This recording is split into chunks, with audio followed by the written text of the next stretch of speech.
Hey, guys.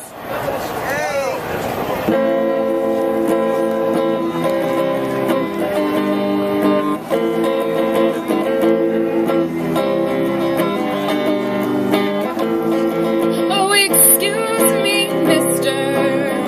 Do you have the time? Or are you so important that it stands still? Oh, excuse me, mister, won't you lend me your ear? Or are you not only blind, but do you not hear? Oh, excuse me, mister, isn't that your oil in the sea? And the pollution in the air, mister, whose could that be? So I'm taking the mister from out in front of your name, 'cause it's a mister like you that puts the rest of us to shame. And I have seen enough, and I've seen enough to know that I've seen too much.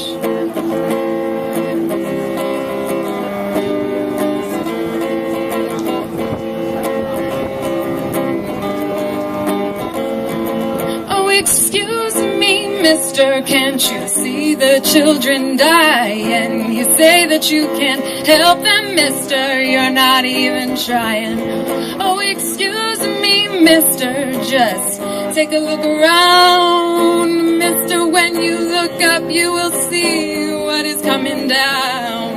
So excuse me, mister, I'm a miss to you, and you're giving mister a bad name, mister like you.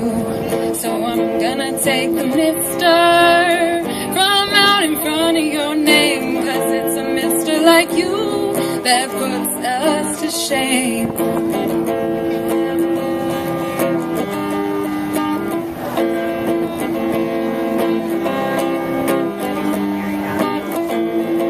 Excuse me, mister, do you have the time? Or are you so important that it stands still? Oh, excuse me, mister, won't you lend me your ear? Or are you not only blind, but do you not hear? Thank you. Yes, give it up for Christina Wright. So as we went around DC, we visited different international financial institutions, and we're out here knowing that they are impoverishing our people, not just abroad, but also right here at home. So we'd like to introduce our next speaker. He is the Vice Chair of the People's Organization for Progress and the former President of Mail Handlers Local 300. Give it up for Larry Adams! Power to the people! Power to the people of Venezuela! U.S. hands! U.S. hands off! Comrades, friends, sisters, and brothers, I come from the People's Organization for Progress in New Jersey to bring a message of solidarity. Solidarity first to the people of Venezuela, and salute their exercise of their right of national self-determination to choose their leaders, in overwhelming democratic fashion of President Maduro winning 67% of the vote. No U.S. president has ever been elected with such a resounding support of the masses of people. We came with solidarity for their right to choose their path of social development. That is the road of the Bolivarian Revolution, to use the world's largest deposits of oil for the uplift of the people and not the profits of the predators. We come to bring a message of solidarity to them. And as much, we bring solidarity with all the peoples of the former colonies, independent, dependent, and oppressed nations, who has as much stake in this struggle as we do, because of our common enemy. As much, POP brings solidarity to you, the anti-imperialist forces in this country, who recognize it as our responsibility, our particular responsibility, as those who love freedom in the belly of the beast, to give it indigestion and to destroy it from within. At this point, it is our responsibility to weld ourselves into the reserves of the Venezuelan revolution. It is the Venezuelan people who will be the vanguard. They will lead the fight, but we have the responsibility to be their reserves and to organize ourselves. It is our responsibility to build a movement in this country that will support the freedom struggle of the Venezuelan people and all other oppressed people, because we have a common enemy, and that is the system of imperialism led by U.S. imperialism. We are particularly situated in the belly of the beast to give service to our comrades and allies around the world. We must build a united front against imperialism. We must stand with the Venezuelan people against U.S. imperialist intervention. We must stand with Maduro with the legacy of Chavez against Trump and his quisling, traitor, lying Guaido. We must unite with the African Union against NATO. The African Union stands with the Venezuelan people, while NATO is an imperialist war machine intended to continue exploitation and oppression. We must stand with the Afro-descended people of Venezuela and against Trump and his white supremacist minions who lust after the Venezuelan oil. It's been the 600-pound gorilla at the table that we've not talked about today. It's the largest oil reserves in the world. It is why the United States, leading the other imperialist powers, want to destabilize and take over Venezuela, as well as declare their hegemony in the Western Hemisphere. We ain't going back to no more Monroe Doctrine. These are independent countries that have the right of sovereignty and self-determination. It is our responsibility to defend those rights here in the belly of the beast. As Pop fights against the war on Black America, we fight also against imperialist war against our friends and allies around the world. It is our common struggle. We remember the rules of history. They lied to us about Vietnam to justify intervention. They lied to us about Iraq to justify intervention. They lied to us about Iran. They lied to us about Libya. Why do we think they ain't lying to us about Venezuela? We know they're lying about Venezuela because hundreds of thousands of Venezuelans stand in the street in support of the Bolivarian Revolution and their elected president, Nicolas Maduro.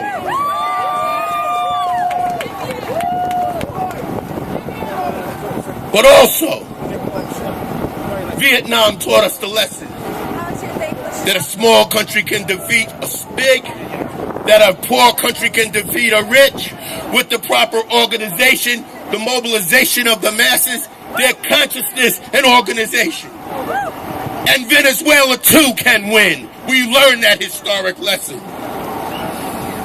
As we leave here, let us be inspired to build a united front against imperialism. Let us be inspired to take home the message. U.S. hands off of Venezuela. Long live the Bolivarian Revolution. Down with imperialism led by U.S. imperialism. And should the fascist Trump, should the fascists invade Venezuela, let each organization and individual represented here today declare we will hit the streets on that day to say hands off Venezuela. Power to the people. I said, who, we, when, now, we're gonna bring imperialism down. I said, who, we, when, now, we're gonna bring imperialism down. Give it up for Larry Adams once again. Next up, we have Maria Zakharova, supporter of the Council of Mothers of May 2 in Odessa. Give it up for Maria. Hi. NATO was established in 1949 to protect Western Europe from the Soviet influence. Why NATO has become a tool of US to achieve its goals around the world? From and whom, what is NATO protecting now? We see only its attacks. U.S. national interests in the world are huge. It's oil like in Middle East or in Venezuela, and it is geopolitical advantage like in the countries close to Russia in Eastern Europe. Ukraine is the country in the Eastern Europe. I came from Ukraine, I live there. It has a total border over 2,600 kilometers with Russia. This is the longest border with Russia in Europe. In 1991, Ukraine declared independence. From that moment, United States began actively intervene in the internal affairs of the country. United States wanted Ukraine to join NATO and to place NATO military bases on its territory. United States teaching opposition, support and financing the right grouping, far-right grouping, training oppositional journalists, and all this was used to make a coup in Ukraine 5 years ago, in 2014. They replaced pro-Russian president by corrupt pro-American president. This led to the beginning of the civil war. This led to the tragedy of May 2nd in Odessa, where I live, when the opponents of the coup were burned alive. Now is 5 years of civil war in Ukraine. 5 years chaos in our country. And it all was done to put NATO forces into Ukraine, to long border with Russia. Now we are looking for attempt of U.S. intervention in Venezuela, and we see the same tactics. We understand that the interest of United States in Venezuela is oil, and the actions of United States will be either a coup or a military invasion. We see deaths of thousands of people, destructions of whole cities, economic and political chaos. This is actions of the USA and NATO. We must stand against the NATO in solidarity with other countries all over the world. We must end NATO and USA crimes. No to NATO. NATO, take the hands of Ukraine.